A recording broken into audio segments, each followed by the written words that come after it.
നമസ്കാരം, പ്രവാസി മലയാളിയിലേക്ക് സ്വാഗതം. നാട്ടിലേക്കുള്ള മടങ്ങിവരവും കാത്തിരിക്കുകയാണ് പ്രവാസികൾ. കേന്ദ്രത്തിന്റെ അനുകൂല തീരുമാനം മാത്രമേ ഇനി അവർക്ക് രക്ഷയുള്ളൂ.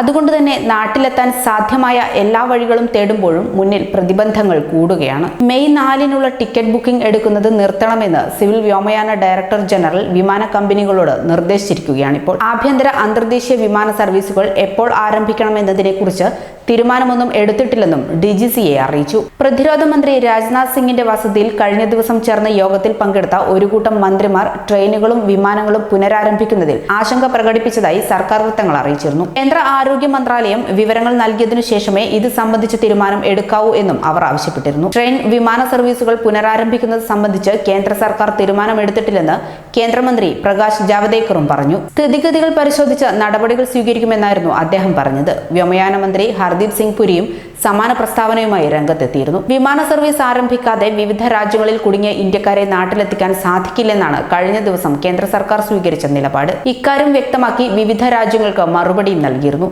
കേന്ദ്രം സുപ്രീം കോടതിയിലും സമാനമായ നിലപാടാണ് എടുത്തത്.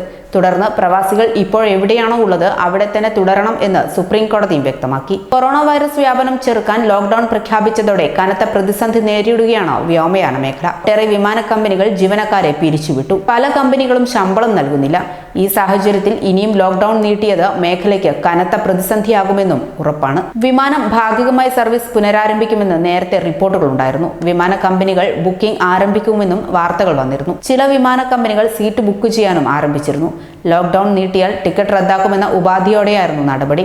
സൗജന്യ ബുക്കിംഗ് ആണ് ആരംഭിച്ചിരുന്നത്. ഏപ്രിൽ 14-ന് ശേഷം ബുക്കിംഗ് ആരംഭിക്കുമെന്ന് എയർ ഇന്ത്യ ഒഴികെയുള്ള ചില വിമാന കമ്പനികൾ വാർത്താ ഏജൻസികളോട് പറയുകയും ചെയ്തിരുന്നു.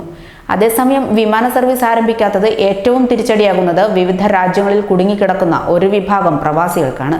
ഇവരെ നാട്ടിലെത്തിക്കണമെങ്കിൽ വിമാന സർവീസ് ആരംഭിക്കണം. അതിനുശേഷം മാത്രമേ രക്ഷാപ്രവർത്തനം നടത്താൻ സാധിക്കൂ എന്നും കേന്ദ്ര സർക്കാർ വ്യക്തമാക്കിയിട്ടുണ്ട്. കൂടുതൽ പ്രവാസി വാർത്തകൾക്കായി ഈ ചാനൽ സബ്സ്ക്രൈബ് ചെയ്യുക.